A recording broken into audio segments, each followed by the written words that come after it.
Democratic State Representative and Chairman of the Mexican American Legislative Caucus of Texas, Ramon Romero Jr. of Fort Worth. Thank you so much and welcome back to Eye on Politics. Always glad to be with you, Jack. Good to see you. Wanted to ask you about Republican Congressman Brandon Gill of Flower Mound's new bill in Congress that essentially cracks down on birthright citizenship and birth tourism by doing two things. First, it would classify people who enter the U.S. illegally and birth tourists as, quote, invaders, and then as such, not make them eligible for birthright citizenship. Your reaction?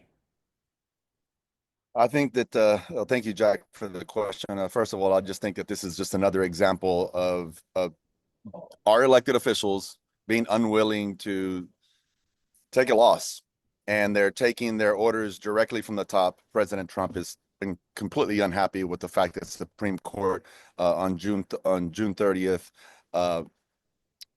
issued the decision to say the birthright citizenship is the law of the land. The 14th Amendment continues as the law of the land. And then we see our governor respond. Even prior to this bill, Governor Abbott responded immediately.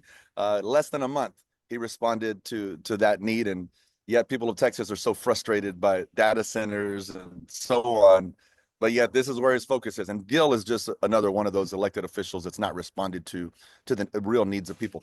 The real needs of people are, we have an affordability problem, Jack, and getting rid of those working class folks, telling them that this is not the place to raise your family, but this is a place where we'll give you a job. Those things just don't add up. And I think Texans are frustrated by it. They know it. They're tired of getting the wool pulled over their heads. This is a dead end, but they're going to lose again, in my opinion. I believe that even senators and congressmen throughout our country understand that we're still a nation of immigrants, and I think that'll be proven over time. I mean, politically speaking, do you think declaring people who cross the border and birth tourists as invaders will sell? I don't think so. I mean, look at me. Do I look like an invader? I was born to a parent in 1973 who, I say proudly, my mother came across the border following her husband that was a bracero, a farm worker in California, with two babies in hand. And I was born in 1973, prior to being naturalized by President Ronald Reagan. And I have since then ran a business for 32 years and become a state representative. And unfortunately, Congressman Gill doesn't understand the value of people like me, but I think normal Americans that care about unity, and certainly Texans, we just want people with grit. And I know I'm someone with grit, and I think most of the immigrant class that's here to work is as well. So I think that they're tired of it. They're sick and tired of it. They want real issues, instead of making our healthcare workers investigate a mother while she's at birth. Even in emergency situations, they would rather have our healthcare workers investigating whether somebody is here by way of birthright tourism rather than serving that mother. It's just an unfortunate, sad reality of the men that are elected. These bills weren't filed by women because they understand what pregnancy is like. And so let me ask you just about, and I do want to get to Governor Abbott's executive order in a minute, but just on the point, when talking to Congressman Gill, he said that the problem is that people lie on their immigration forms, their temporary visa applications, so that they can come here specifically to give birth. What do you say to that? I have a hard time believing that that is a problem worth investigating and challenging all of our state workers and our federal workers with that sort of investigation process. If he really wants to deal with that problem, then he should go to the president and say, let's do comprehensive immigration reform. Let's deal with those that have their children in that situation that you described. And I think that could be done under a comprehensive immigration reform bill. Unfortunately, that's not the priority. They'd rather spend $170 billion of the American taxpayers' hard-earned money on CBP and ICE and terrorizing communities. This is another deterrent, is what it is, Jack, in saying you're not welcome to have your children here. You're not welcome to bring your children here. Matter of fact, if you're a pregnant woman, you might not even want to come to the United States until you're you've already had that child somewhere else. This country is off limits to you if you're pregnant. I don't think they're thinking of the real repercussions. I mean, I think it's just a lost cause but they know that they need to distract the voter of Texas right now, and that's just distract the voter of the United States. Everyone is really upset at the current administration, at the economy, and they're doing anything they can to distract from everyone's reality. But when I go fuel up, you're not distracting me. And I think that's true for most Texans, most Americans right now. And one other question on what did you say before when you meant the repercussions? They're not seeing what their repercussions could be. What did you mean? What do you think? Well, if we continue down this path of running off the workforce that we have in this community, that sadly, a very large part, especially here in Texas, is a community that's been here for decades that has had no pathway to legal citizenship, residency, working permit, any way to that. They can't collect a check. And now we're saying, by all means, we don't want you here. And when that workforce leaves and they go to other states or they go back to their other countries, that may sound like a good idea.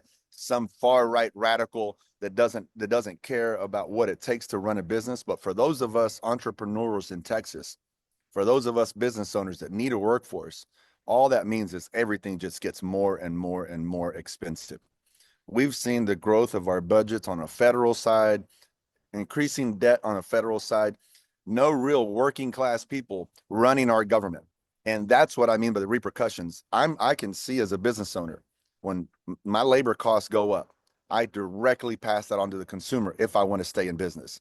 Everywhere you look right now, things have become more and more expensive.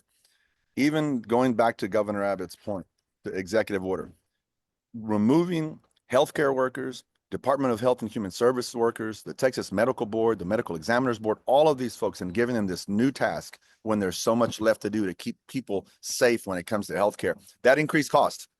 We can't continue to grow this administrative cost and not just do the actual work. And I know, as you were just criticizing the governor's executive order, how concerned are you about this issue playing out in the next legislative session when that begins in January? Well, personally, I don't believe Governor Abbott is going to be the governor next session. I think Governor Abbott has made so many mistakes that the rooster has come home to rooster, however that saying is. I mean, it is time. People are now calling for term limits like never before. They understand the corruption that happens in Governor Abbott's office because he's just been there too long, and he's not taking orders for Texans. He's taking orders from President Trump. Look, look, Jack. Not even a month after the Supreme Court decision, he's already following an executive order. And as I said earlier, there are people in rural Texas that are so frustrated that Governor Abbott is not responding immediately by calling a special session as he did through redistricting, or even making an executive order and making simple changes to protect some of those folks in rural Texas, even something simple. So nothing, not a crumb for those people. And so I think Governor Abbott has got his hands full with Gina Hinojolsa's race. I think the entire state of Texas is looking at James Talarico and saying, maybe it is time for a change, and maybe we can get some real focus on just getting back to business. I said it again. I want to see somebody with some Texas grit. I want to see someone that knows what it's like to go mend fences and go to a job site and work next to somebody, and at the end of the day say, hey man, thank you, I'm done, let's go home. And that's how brotherhood and sisterhood is created. And Governor Abbott, unfortunately, has just been in office for far too long, and he doesn't understand the average need of Texans. Well, you brought up data centers, and so I'm wondering, I mean, the governor has taken action, the PUC, Public Utility Commission of Texas, and ERCOT have taken action based off of Governor Abbott's direction, where data centers are not going to be able to come into Texas and use more water, as far, use up all the water resources in the community. They're not going to be able to come here expecting that they're going to be able to use the power off the grid. They got to bring their own. They got to spend their own money providing their own electricity. What more do you want? Why do you think that's not good enough? I think if you look at this week's Senate hearing and our prior natural resources hearing, is the people of Texas just want to be heard. They want to hear their actual concerns. Those in counties want to see if there's ways that they can have more regulatory control to determine how their county is growing. I believe that there are data centers that are absolutely doing things the correct way, and I think that there are other data centers that are going to do things the way some businesses do, which is the cheapest possible. So we have good actors and bad actors. The reality is Governor Abbott has had a long time in welcoming all of these types of businesses to Texas, and he could have created the framework prior to them creating it on their own, which is just through low regulation. We can have regulation that works to support business and also support the people of Texas. And again, I don't think that this too little, too late thing that he's doing now, as an example, they're calling for a special session. Why not put that in statute if those changes need to be through statute? Why is it that he's burdening his agencies and giving them a lot of gray area versus giving them black and white? And I think that's what Texans really want. They want black and white. They want it in statute. They want it written into the law so that they can feel safe about what tomorrow looks like if they're in rural Texas, or if you're in an urban area and you don't want them right up against your neighborhood. And I think Republicans want to pass legislation as well. The crux comes, do you call a special session now or do you wait for January? And you're saying do it now. Well, I think that even Sid Miller, our current agricultural commissioner, is saying, here's Governor Abbott's opportunity as governor. He has the right to make this call right now, and he hasn't done it. And I think that the people of Texas are paying attention. Rural Texas are paying attention. They can go on and say, we need to turn out the vote. I think Republicans in rural Texas are saying, I'm going to sit this one out because they're not responding to me the same way that they responded to any call that comes from DC. We know that when President Trump called for redistricting, Governor Abbott immediately called a special session. He felt that was more important than the needs of 30 million Texans right now.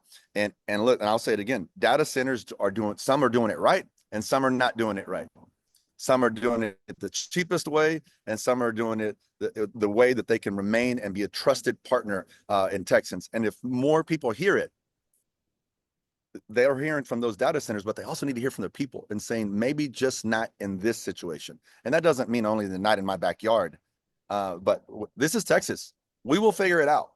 But we should figure it out legislatively and put it into statute. And I think even the data centers will be happy to know that they have a predictable framework. Guardrails. Guardrails. That's correct. Safe and fair.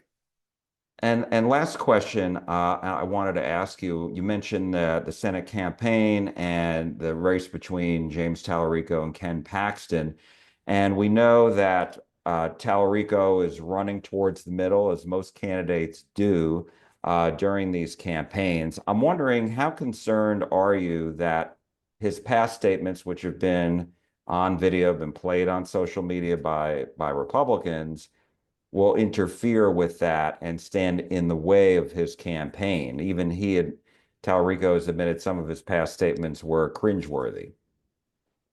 Well, I think that there's very rarely that you'll have anybody that's been in office for dozen years or 10 years and hasn't had some statement that he or she has made that's cringeworthy. But I think the vast majority of Texans see the kind of quality human being that James Tallarico is, that he's a man of character, he's a man of honor, he's a man of God. He is someone that believes, as a Democrat, that we have for far too long allowed the Republican Party to be the only folks to talk about God in a way that's compassionate and understanding. And he talks about his relationship with God. And I think that's something that more Democrats can do and should do. I think he's doing it very well, and he's relating to people in all parts of Texas, including that rural Texas that we've described. He's appealing and he's doing a really good job of going out to reach out to African American voters and Latino voters in South Texas and beyond. Have realized that that we got sold a bill of goods. And if you look at the turnout in South Texas, I mean, it looks like it's going to be close to an 80% Democratic support from Hispanic voters. If that happens, if frustrated rural voters, because of what's happening with data centers, don't turn out the way they have, and if independents turn out because they're frustrated with national politics, I think Ken Paxton can pack his bags and go back to wherever it is that he moves and he lives, whether that's somewhere around the country. It's certainly not in Collin County, but I think it's going to be a really good time in November for James Tallarico and for the people of Texas. All right, we will leave it there. Democratic State Representative and Chairman of the Mexican American Legislative Caucus of Texas, Ramon Romero Jr. of Fort Worth. Thank you so much. We appreciate it. Thank you, Jack.